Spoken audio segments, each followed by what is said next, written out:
ચાલો આ ચાલુ કરજો આ તે નહીં ગયા એટલે બીજા ભાઈ આવ્યા હોય હા વાત થઈ ગઈ હા થઈ ગઈ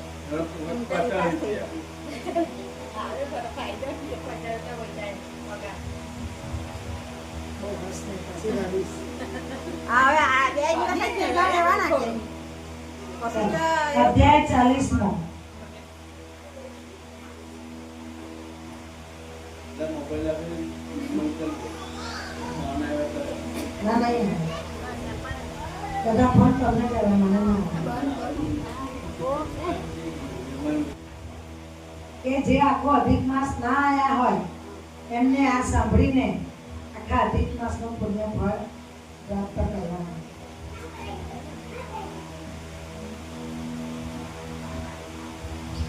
એમ દરેક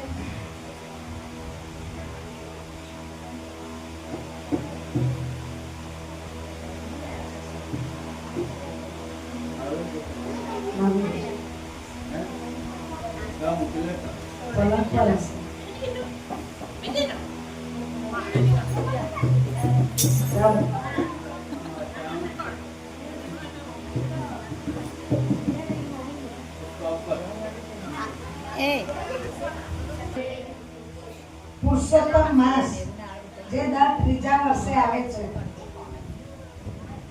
જેમ જેમ બધાને ખબર પડે છે કે પુરુષોત્તમ માસ શું એમાં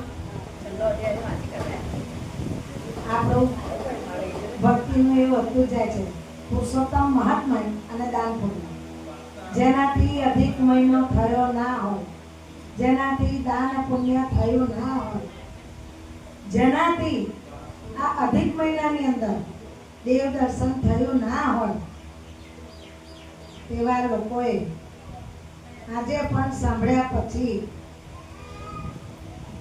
જે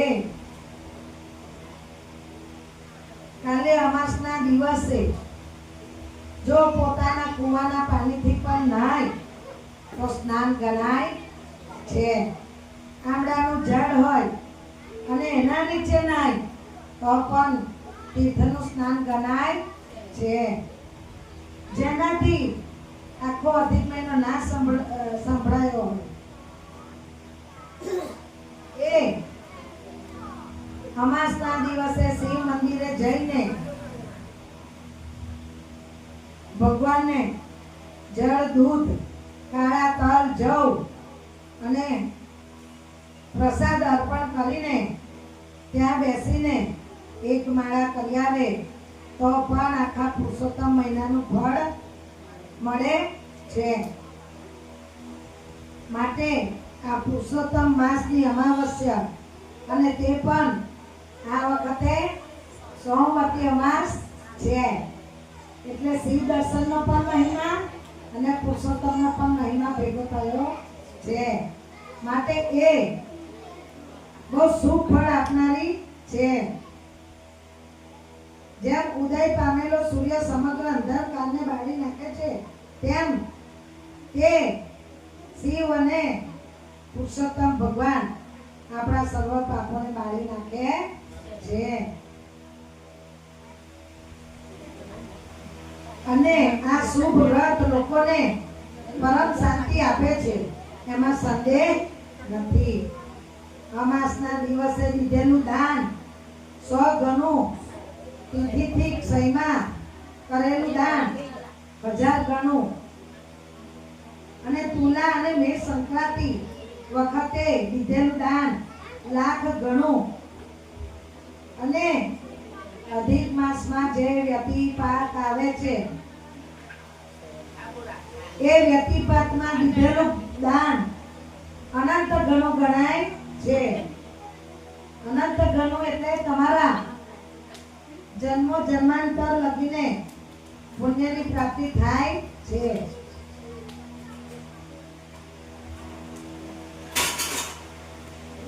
અને અમાસના દિવસે જે વ્યક્તિ બ્રાહ્મણને એક બ્રાહ્મણ જમીને એટલો પૂરતો સામાન આપે છે તેને પોતાના કુળને તારીને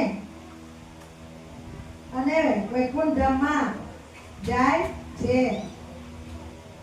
અને તે 10 કરોડ ગણું તેના પતન સમયે તેની સ્થિતિ સમયે અખૂટ ગણાય છે. એમ કાલે અમાસ 8:45 કેટલાકે પૂરી થઈ જાય, પણ કોઈ પણ તિથિ હોય, અમાસ હોય, 11 હોય, 12 હોય, પૂનમ હોય, કોઈ પણ ઉપવાસ કરવાનો હોય તો એ સવાર સૂર્ય જોવે તે જ ગણાય, ભલે બપોર પતી જાય.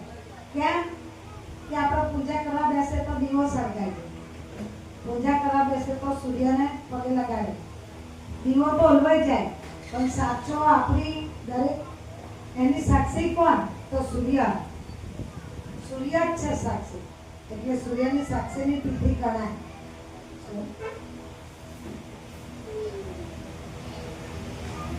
માટે આ પુરુષોત્તમ મહિનામાં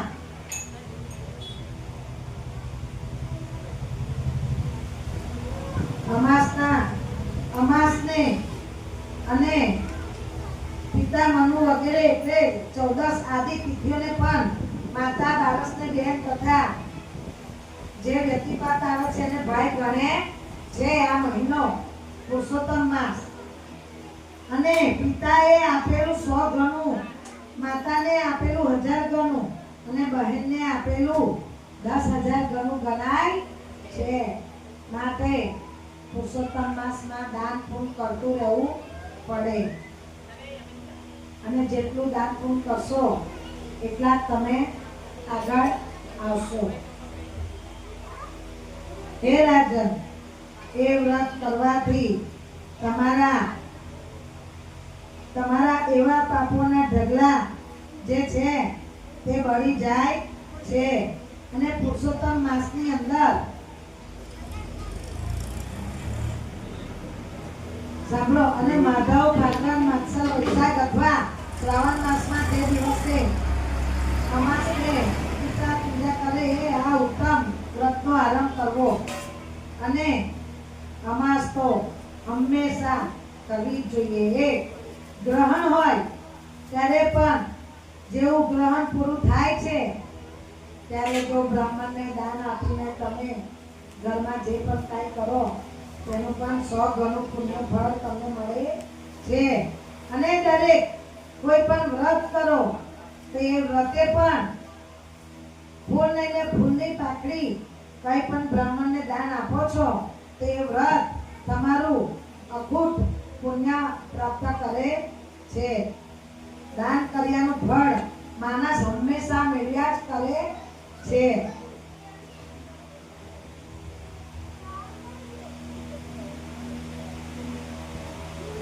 એવો એ માનવામાં નિશ્ચય કરી સર્વ પાપથી છૂટી જાય છે. માટે તમારે દાન કરતું રહેવું. ભક્તિ અને વેદાંગમાં પરાંગત થયેલા બ્રાહ્મણને ગુરુની આમંત્રણ આપીને તથા તેમની પણ પૂજા કરતું રહેવું. અને આપણા ઘરમાં જે વડીલો છે એમને પણ માન પ્રાણ આદર આપતું રહેવું. ભગવાનને નમ્રતા ઘણી પ્રિય છે.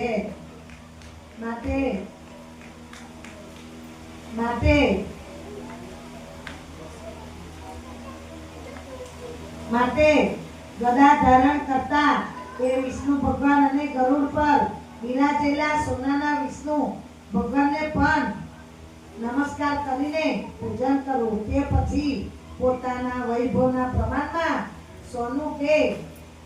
સોનાનું દાન કરવું. એ વખતે દાન કરવાનું સોનું વિધિ પ્રમાણે હાથમાં રાખી આવા પ્રાર્થના મંત્ર બોલવા કે હે સૂર્યચંદ્રના પુત્ર, હે બ્રાહ્મણ, તમે આ અમારું બહુ થોડું ઘણું સમજીને દાન સ્વીકાર કરો.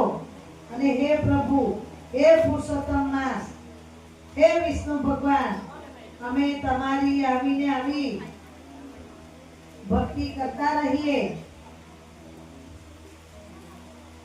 અને અમારી ઉપર તમારી કૃપા રહે તે માટે તમારા આશીર્વાદ અમને આપતા રહો.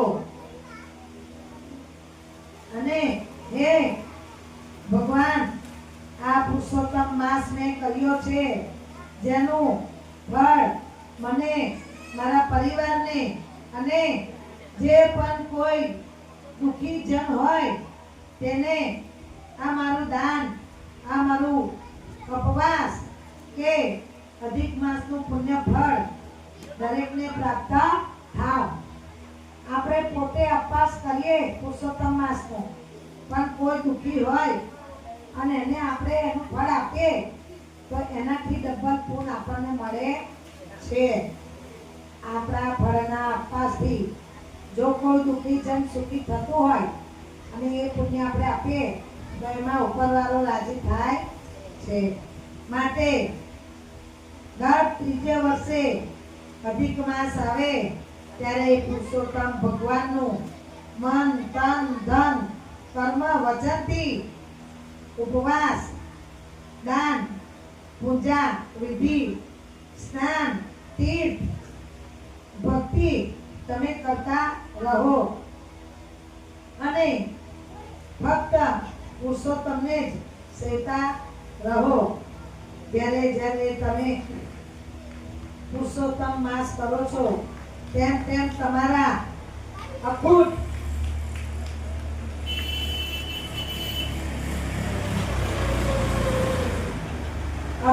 પાપનો ઢગલાનો નાશ પામે છે. માટે એ ભક્તો, તમે પુરુષોત્તમ માસ કરતા રહો. આખો મહિનો ના થાય તો છેલ્લા પખવાડિયાના 11 થી 5 દિવસ પણ જો તમે પુરુષોત્તમ માસ કરો છો, જે કરે છે તે ધનવાન અને શ્રીમાન સુખી માણસ બને છે. તેથી શ્રી ગૌસ પુરાણે પુરુષોત્તમ માસ, ઉપવાસ અને વ્રતદાન મહાત્મય અધ્યાય સમાપ્ત. બોલો રાધા પુરુષોત્તમ દેવકી જય. કૃષ્ણ કનૈયા કી જય.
આજની વાર્તા રામ ગંટુલો સામ ગંટુલો.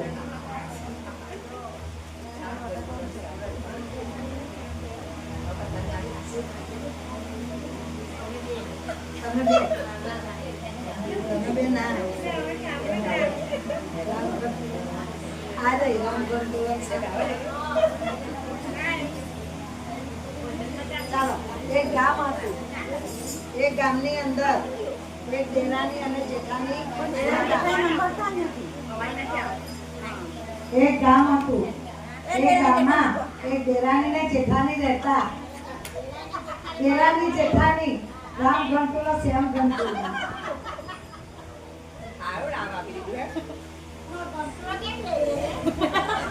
હે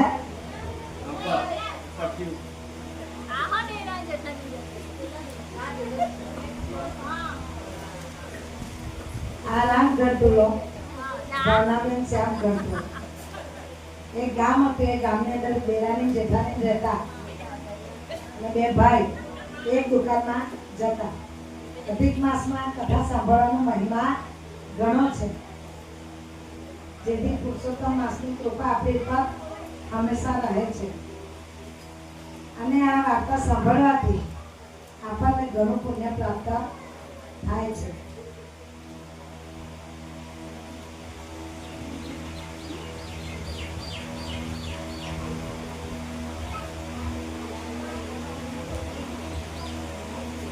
એક ગામ હતું. એ ગામમાં દેરાણી જેઠાણી રહેતા હતા.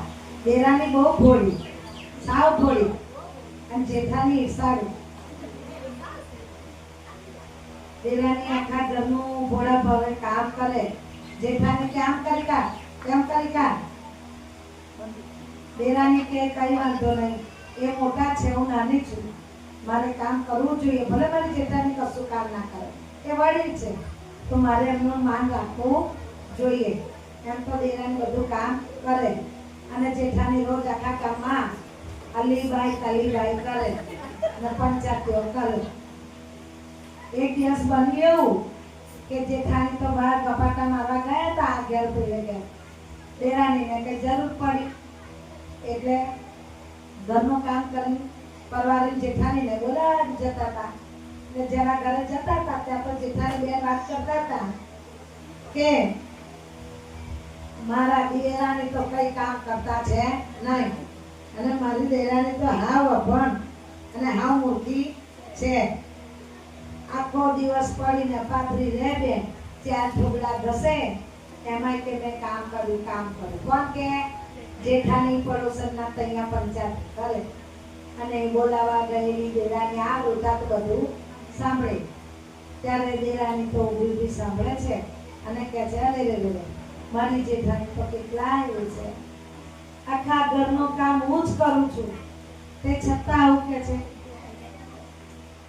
અને કે છે કે દેરાણી 2 ઢોકળા કરે અને પેલો હોતે દુકાને જઈને ગપાટા મારે. અમાર તો બેને 3 ટાઈમ પેલા ઢોરને 3 ટોપલા મૂકે, એમ 3 ટોપલા ખાવાનું 2 જણ થઈને થઈ જાય છે. એમ 3 ટોપલા બંને જણ ખાવાનું થઈ જાય છે, આવું કે છે. ત્યારે પેલી દેરાણી તો સાંભળતા બહુ દુઃખ થયું છે અને દેરાણી તો રડે છે.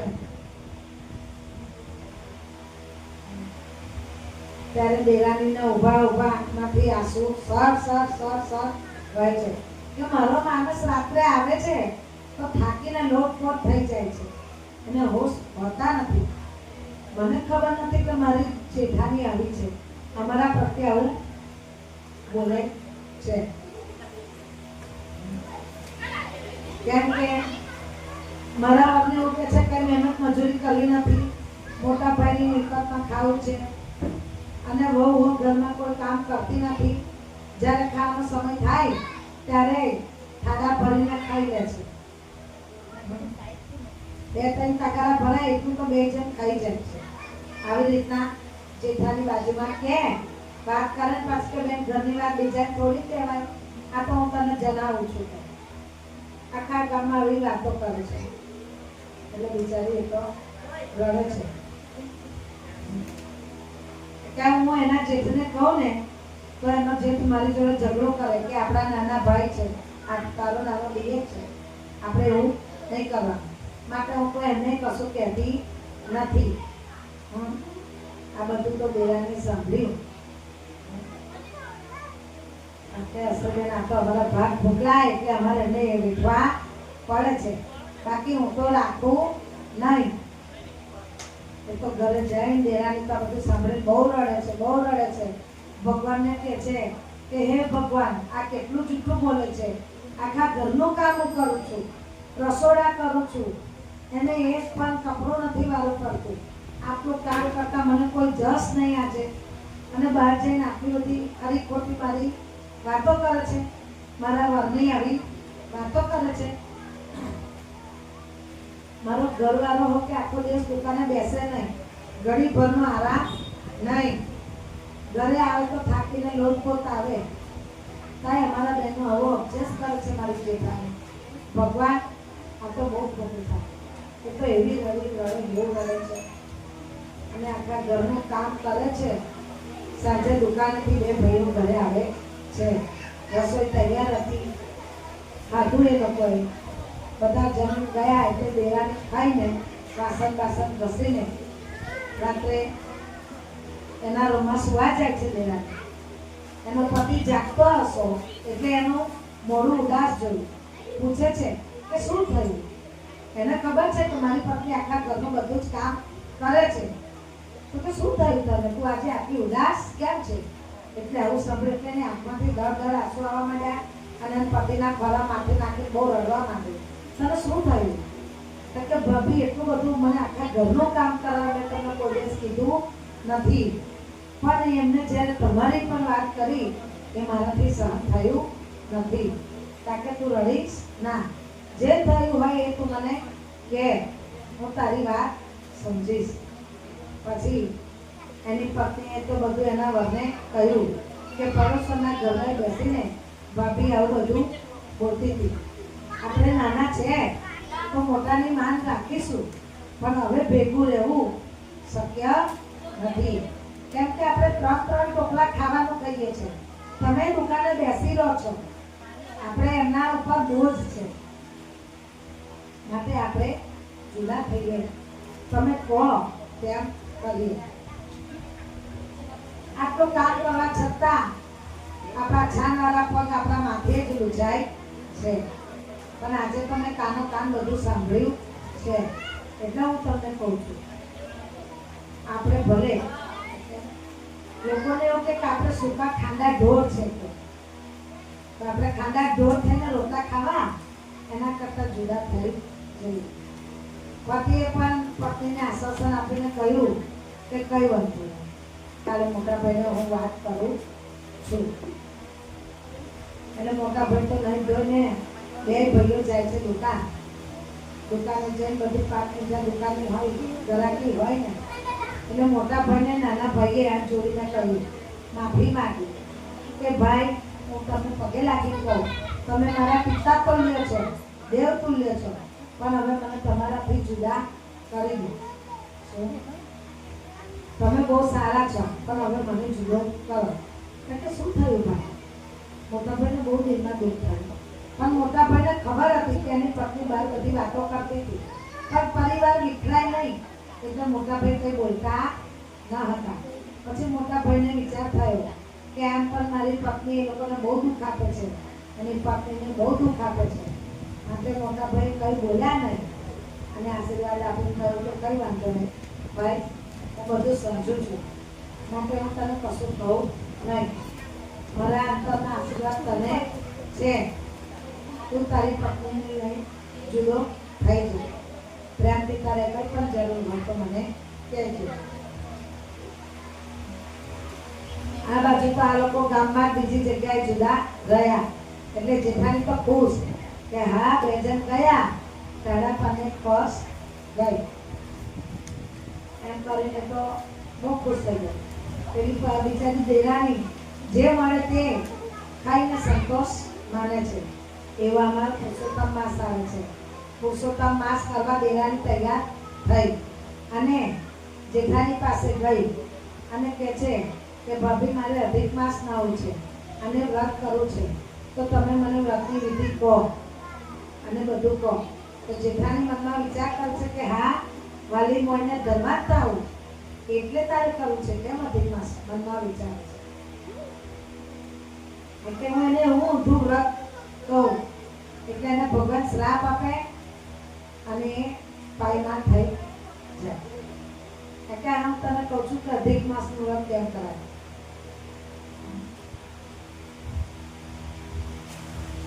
એમ એની દિલાની કહે છે કે પહેલા તો નક્કી કર કે આખું અધિક માસનું કડક પાલન કરીશ, પછી તો 3 વાગે ઉઠવાનું અને શરીર પર એક પણ કપડું પહેરેલું હોવું ના જોઈએ અને ઘંટીનું પૈડું લઈને માથે મૂકીને તારે રોજ નદી નવા જવાનું વસ્ત્રહીન.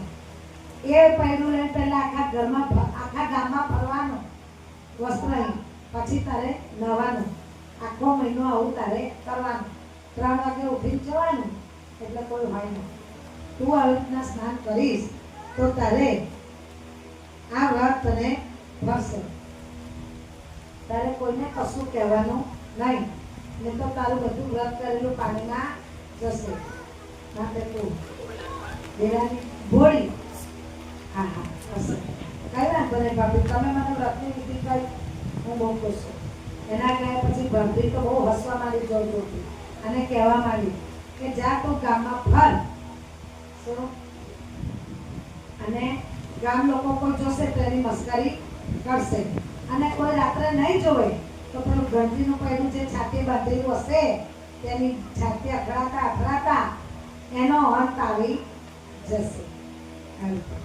પણ પેલી દેરાણી તો ભગવાન ઉપર શ્રદ્ધા રાખીને વસ્ત્રહીન ગંટુલો ગળામાં બાંધીને નદી નાહવા જાય છે ભક્તિ ભાવથી આવી રીતના વ્રત પાઠ પૂજા બધું કરે છે અને એમ કરતા અધિક માસ પૂરો થવા આવે છે તો જેઠાની પાસે પાછી જાય છે અને કહે છે કે ભાભી હવે શું કરવાનું કાલે અધિક માસનો છેલ્લો દિવસ છે ભાભીએ તો એવું કીધું કે તારે હવે અધિક માસ ઉજવવાનો છે કાલે બ્રાહ્મણોને બોલાવવાના છે અને તારે બધાને સોના મોહર આપવાની છે એ તો ઘરે જઈને ભગવાન આગળ બેસીને રડે છે અને ભગવાનને કહે છે કે ભગવાન હું શું કરું મારી જોડે તો એક પણ રૂપિયો છે નહીં હું તમારું વ્રત કઈ રીતના ઉજવું હું ક્યાંથી પૈસો લાવું મેં તો ભક્તિ ભાવથી જેમ મારી જેઠાણીએ કહ્યું હતું એ રીતના વસ્ત્રહીન ગળામાં પેલો 5 કિલોનો ઘંટુલો બાંધીને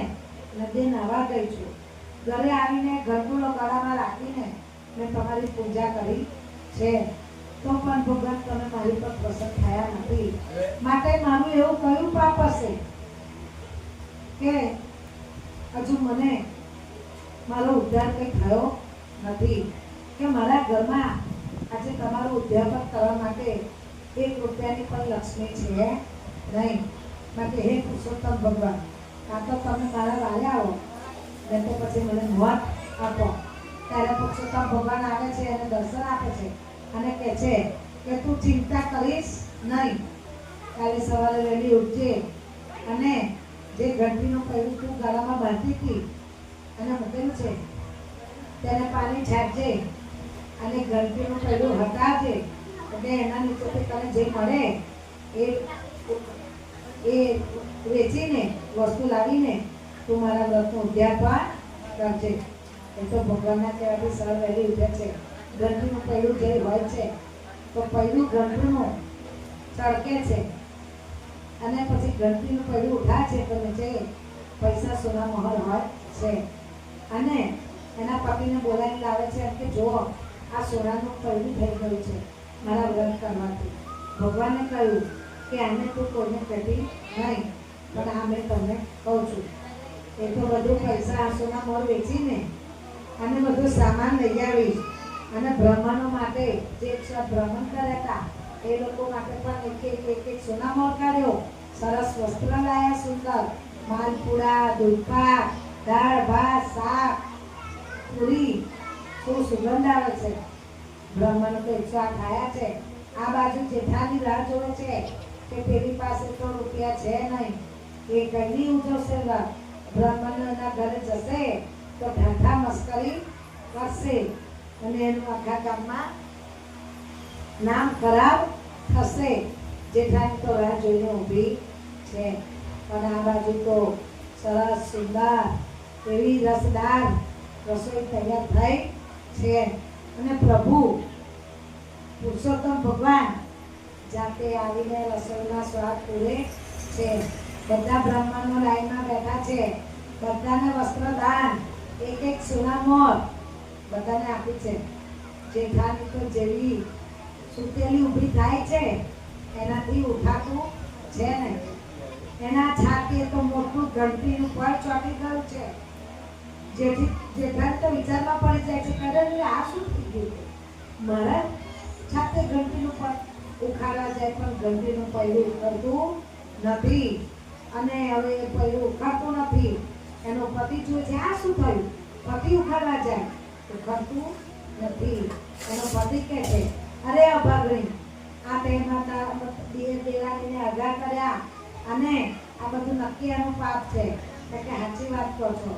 તમારા ભાઈની બહુ મારી પાસે પુરુષોત્તમ ભગવાનની વાત પૂછવા આવી હતી અને મેં એને આવું કહ્યું હતું કે રાત્રે 3 વાગે ઉઠીને વસ્ત્રહીન ગળામાં ઘંટીનું પૈડું બાંધીને આખા ઘરમાં ફરજે અને નદીએ નાહવા જજે અને એ વસ્ત્રહીન ઘરે આવીને પછી તું ભગવાનની પૂજા કરજે.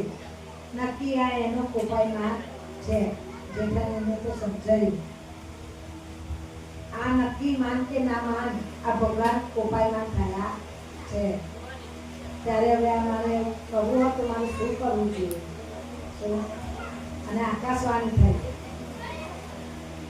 કે તારી પત્નીએ આ પુરુષોત્તમ માસના વ્રત માટે તારી પત્નીએ તારા નાના ભાઈને અવળી વિધિ બતાવી હતી અને એને અવળી વિધિ બતાવીને વ્રતનો અવરોધ કર્યો છે.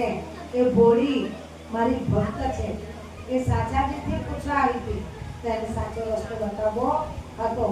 આ વાણી આખું ગામ સાંભળે છે ભગવાનની વાણી અને કહે છે ભગવાન કે તું જા અને તારી દેરાણીને પગે લાગ, એની જોડે માફી માંગ. ત્યારે એનો પતિ કહે છે કે અરે રે અભાગણી, ત્યાં શું કર્યું? બહુ ખોટું કર્યું છે. તું એ લોકોને બહાર ભોગવતી હતી એ વખત તો ખરું જ, પણ ત્યાં બિચારી ભોળીને આવી સલાહ આપી, તને જરાય લાજ આવી નહીં? અરે તેને કઈ ના સમજ્યો તો તારે અને તારી નાની બહેન જ સમજવું. શું હવે આ ત્યાં જઈને એની દેરાણીને પગે લાગે, માફી માંગે. બધા બ્રાહ્મણોને આ ગરટુલાનું પૈડું છાતે ચોટેલું હોય ને નમી નમીને પગે લાગશે 108. ત્યારે જ આ પૈડું એના છાતેથી છૂટું પડશે. એટલે જેમ તેમ કરી દેરાણી પાસે ગઈ, દરદરા આંસુએ રડવા માંડી, ભગવાનને પગે લાગે છે. એની દેરાણીને કહે છે, બેન તું મને માફ કરી દે, મેં તને ખોટી વિધિ બતાવી અને આ વિધિના લીધે તારું એક પૈડું મારી સાથે ચોટી ગયું છે.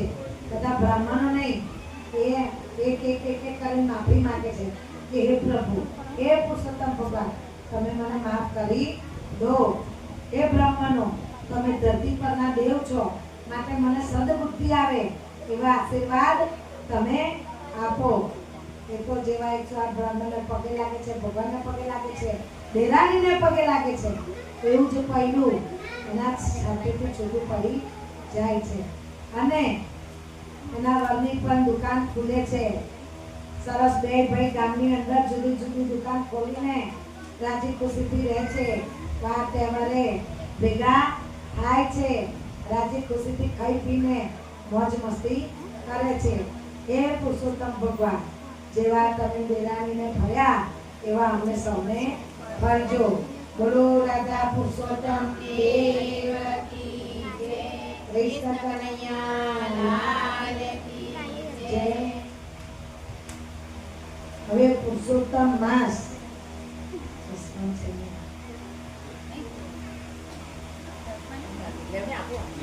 દામકા રહી ગયા નહીં આવે.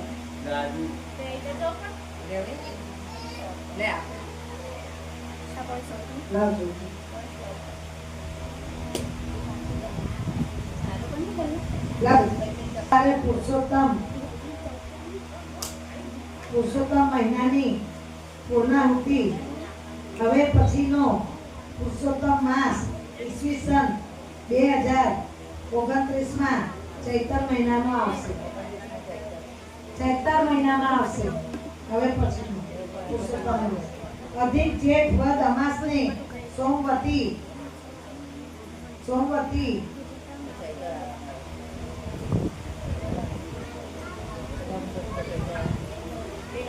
સોમવારે તારીખ 15 જૂન ના દિવસે સવારના 8:24 કે અમાસ પૂરી થાય છે. એ તિથિ છે. આથી ઉદી તિથિ ના નિયમ પ્રમાણે કોઈ પણ વ્રત કરાય છે. રહેશે મંગળવારે અધિક માસના પારણા કરવાના રહેશે.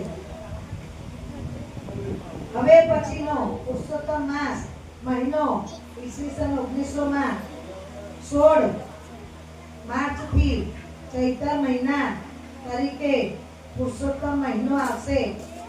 આશરે 33 મહિના પછી પુરુષોત્તમ માસ આવશે. સવારે પિતૃઓને પીપળે પાણી રેડવું, પાણી રેડવું, પીપળાની પ્રદક્ષિણા ભરવી પિતૃઓને મોક્ષ ગતિ આપનાર બને છે. આ દિવસે બ્રાહ્મણોને, ગરીબોને વસ્ત્રદાન, અન્નદાન, કુંભદાન આપવું ઉત્તમ ફળદાયી રહેશે. ગાયને ઘાસચારો નાખવો, પગારખાનું દાન દેવું ઉત્તમ ફળ આપનારું બને છે. આ દિવસે ઉપવાસ રહેવો, પીપળાને 108 પ્રદક્ષિણા કરવી, વહેલી સવારે પીપળાની અથવા તુલસી ક્યારાની પાસે બેસી દીવો કરી વિષ્ણુ સહસ્ત્ર નામના પાઠ કરવા અથવા તો નામ બોલવા. શાલિગ્રામનું પૂજન કરવું ઘરમાં શાંતિ લાવશે. આ દિવસે મંડળ સાધ્યા પૂરવા ઉત્તમ રહેશે. વહેલી સવારે પૂજા કરવું. કાલે સવારે પીપળાની પૂજા કરવી, તુલસીની પૂજા કરી, પીપળે સાધ્યો કરવો, તુલસી આગળ રંગોળી પૂરવી અને દીવો કરીને ત્યાં બેસીને વિષ્ણુ સહસ્ત્રના પાઠ કરો કે એક માળા કરો. તુલસી પાસે બેસીને, પીપળા પાસે પણ બેસીને એક માળા કરો તો પિતૃઓ તૃપ્ત થશે કાલે. અને જે પિતૃઓ જો તમે પીપળા પાસે દીવો કરીને, પાણી રેડીને 108 પ્રદક્ષિણા ફરીને 108 પ્રદક્ષિણા ફરતા જઈને માળા કરશો તો બેસીને કરવાની જરૂર છે નહીં. પણ જે પણ એવું કરશે તો જેના પૂર્વજો નરકમાં હશે તેનો વૈકુંઠમાં વાસ થશે. કેમ કે જેને આ અધિક મહિનામાં દાન પુણ્ય કે જે પણ 1-2 દિવસ ઉપવાસ કર્યો હશે એવું કરવાથી તેનું પુણ્ય તમારા પિતૃઓને મળશે અને એમનો ઉદ્ધાર થઈને વૈકુંઠમાં વાસ કરશે. બોલો રાધા પુરુષોત્તમ દેવ કી જય, કૃષ્ણ કનૈયા લાલ કી જય, જલારામ બાપા કી જય.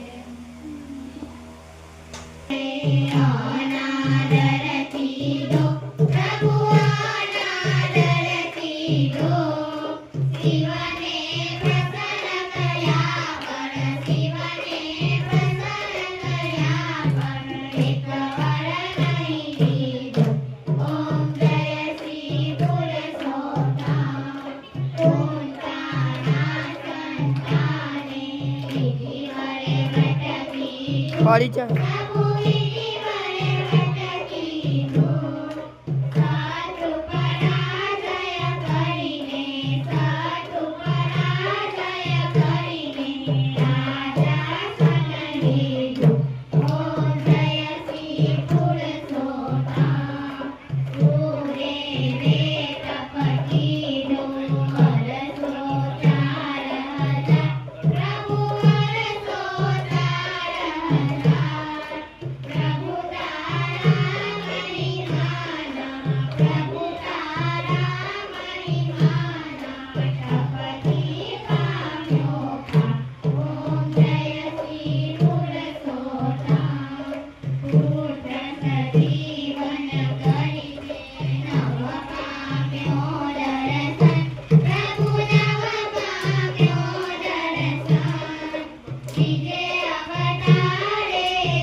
રાજેશ્વર મહાદેવ